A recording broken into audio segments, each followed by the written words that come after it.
What's going on, guys? Welcome to another one of BlackIron's battles. Today we've got a really cool Total War Warhammer 2 1 versus 1 quick battle for you, and it was fun. I am actually playing with JanetonOccasion from I don't know if you he's a YouTuber, plays a ton of Total Warhammer, lots of other fun games. I've seen him play The Witcher, and he's just a great guy. He's from over on the other side of the ocean there.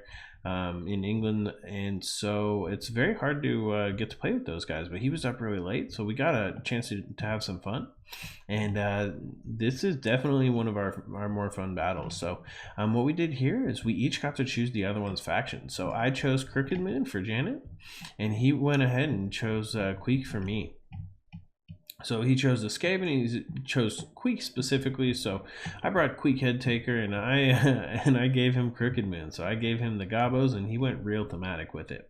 So let me go ahead and show you our armies.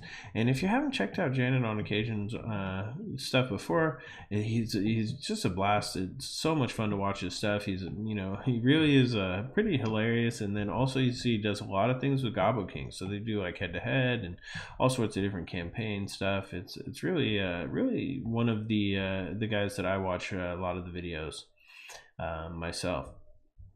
So if you look here at my Skaven army, you see here I've got some pretty standard stuff.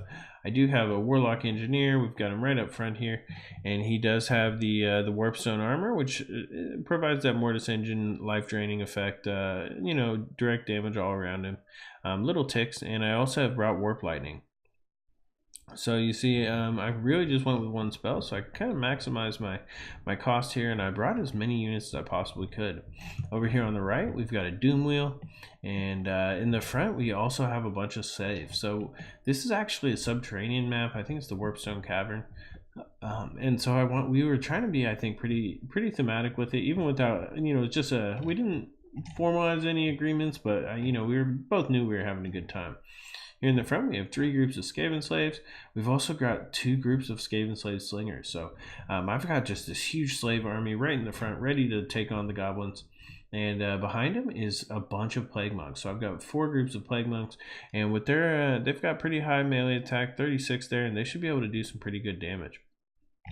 As I said already, I do have Queek the Head Taker, and we've also brought his Warp Shard armor to reduce the armor around of everyone around him. I've also brought trophy heads to so I can pop it on a lord and try to snipe him out there. Here in the back, we've got 3 groups of Gutter Runner Slingers with poison, and we've also got 2 groups of Storm Vermin with swords and shields. And they do have that really high melee defense. Look at that, 44. They've got pretty good attack, 34 up in strength, and that's pretty much the most elite unit I've got on my side. Over here for Janet, in the back, you see he's mostly got most of his army vanguard up there, but in the back he does have Skarsnik here with Gobla. You see he does have the Prodder as well. He's carrying it there, and that allows him to get those magic missiles. He's got 2 casted up. He's got Tricksy Traps, all sorts, Spite of the Bad Moon, and Wog. So he's got all those abilities. And besides that, back here with him, he's got a Goblin Pig Boss on a Spider. You see he has kept Slippery, so he's a little bit more expensive, and he's a lot faster. And then also besides that, he has these 2 groups of Goblin Wolf Chariots. So that's for the regular deployment, and here for his Vanguard deployment, he has tons and tons of Goblins. So you see here, it's a front line of Night Goblin, and those are actually the Fanatics, because you see each one of them has the tooltips for those spinning loons, which is 3 groups of those Vortex loons. So I think he's got an entire front line of Goblin Fanatics. So actually, that's the Warlord's Boys, so they just do the armor sundering. He's got 2, 3, 4, 5. I mean, he's got just a ton of those loons going to come out. Besides that, those groups of Fanatics, he's also got here in the middle, he's got that Night Goblin Shaman, who does have the ability to Vanguard as well. And look at that, he has something you don't see very often, which is, let's see if we can get it there, we got Curse of the Bad Moon. So besides having Itchy Nuisance and Sneaky Stabbing, he's also got that Curse of the Bad Moon, which will kind of reduce does damage, and it also reduces speed, armor, melee attack, but a lot of the time it hits your own troops, which is kind of tricky for it. Here, he's also got 2 groups of those Forest Goblin Spider Riders. Let's get a close look at them. I really always like the way those Gobos look. They've got those, they're on top of spiders, and you've got to be a crazy goblin to ride a giant spider, because those things are not well trained. And then here in the back, he does have some Night Goblin archers, and I think one or maybe one group of those fanatics as well. Mogrub's Magi Marauders kind of wrap it up over here with 2 groups of Night Goblin Squig Hoppers. One group is Durkits, and Durkits is our elite Night Goblin Squig Hoppers. Look at him there on his squig, and he's ready to go with that crooked knife. So all this Vanguard army, all this stuff is ready to attack, and as a Skaven, I'm kind of just prepared because I've got a ton of those ranged units. So we didn't do random armies, we just did regular armies, but the fact that we chose each other's races was kind of fun, and let's go ahead and see how it turns out. Alright, so right in the front here, we've got all of these Skaven slaves, and I am just like, die. They've got to get in there. And hopefully I'm just going to take up, look at that, look at those loons coming out. There's one group of loons, 2 groups of loons. You see ammo, just shots coming in all over the place, left and right, and look at those loons. They're getting right in the back line, but luckily a lot of that was used on those Skaven slaves right in front. They did manage to make a, oh man, look at that, boom, there's a giant, and that actually does a good amount of damage to those Night Goblins. So that Warp Lightning is going to be smashing down on these grouped up troops. So all of the slaves have broken the charge, and it's now time for these Plague Monks to get in here and do some damage. Oh man, if you look at that, I mean, it is just still dead even. We've got about the same number of troops, but you see all of these Skavens, these Gutter Runner Slingers have standard ground, and they're also starting to shoot in here at these Night Goblin Archers. So while we target those Night Goblin Archers, we've also got this front line completely engaged, and all of my Plague Monks are pretty much going down quickly. But at the same time, we're getting all of these bunched up units. You see there's another Warp Lightning dropping down on top of those Night Goblins. And right here in the middle, you see here that Queek is actually engaged here fighting with that Night Goblin Big Boss. You see Queek in here fighting. You see the Goblin Big Boss there. And that Goblin Big Boss has trophy heads on him now, and Queek, and these couple of groups of Plague Monks and everything will do some good damage. And in sustained combat, these Night Goblins are going to have a really hard time. You see that drain effect from that Warp Shard, or the minus armor is actually leaving these guys. These guys all have 0 armor now.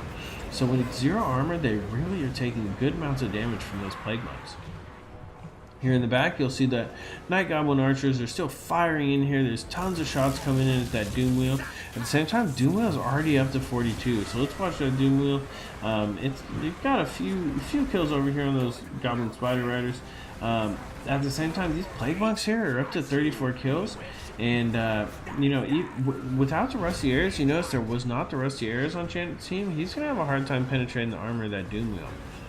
At the same time, here in the back, you'll see Wog is activated, and Queek Headtaker is coming in here, and he is just knocked flat on his side.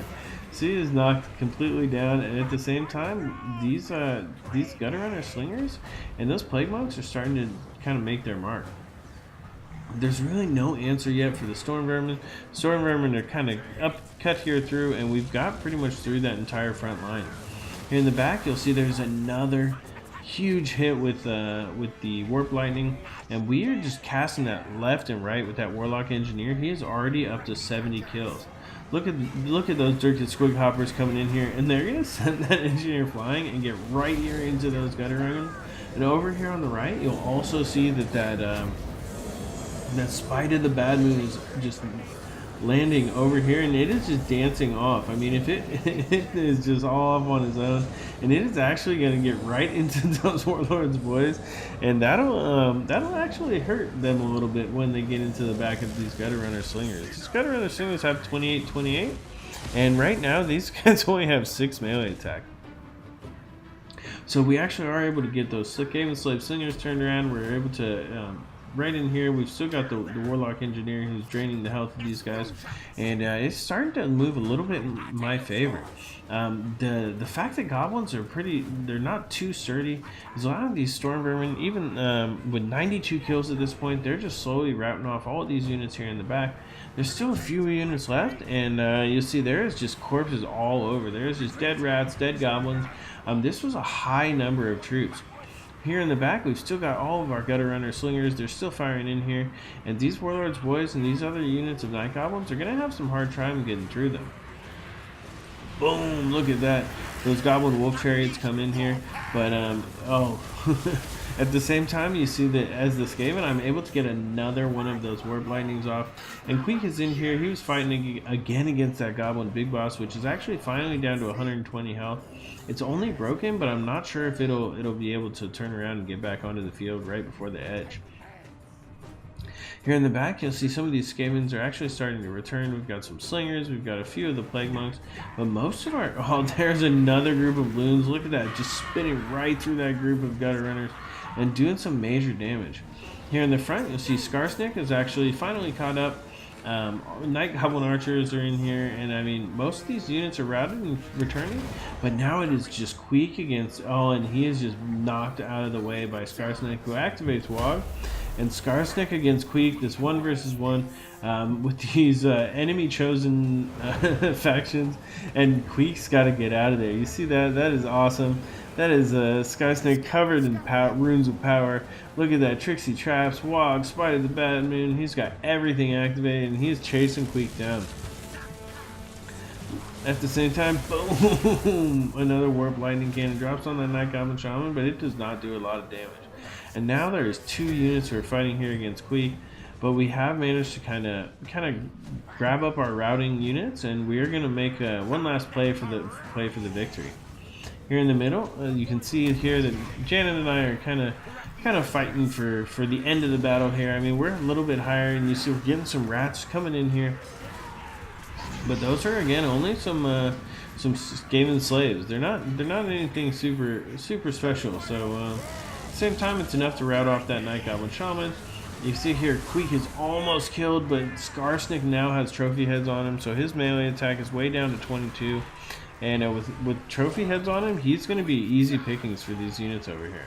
You see there, we've got Queek, we've got that Warlock Engineer, and that's just about that. I mean, the final end of the battle, you see everyone's kind of broken. They're shaken. It's just, I mean, there's still all of these slingers remaining. So the slingers were definitely the stars of this battle. So this was definitely just a fun thing between friends on this one. And, you know, take a look at JanetonOccasion, 1389, and I 1506. There were huge amounts of troops deployed on both sides, and we did not plan that. You see here for Janet's army, 32 kills on Skarsnik. Night Goblin Shaman got 67, which is really good. And the Goblin Big Boss only got 4, and I think it's because he kind of got separated and Queek was able to take him out. At the same time, these Night Goblin fanatics, look at that, 43, 77. I mean, those loons were able to get in and just take those slaves out, no problem. And then that second group of loons was able to get in and kill plague monks and gutter runner slingers.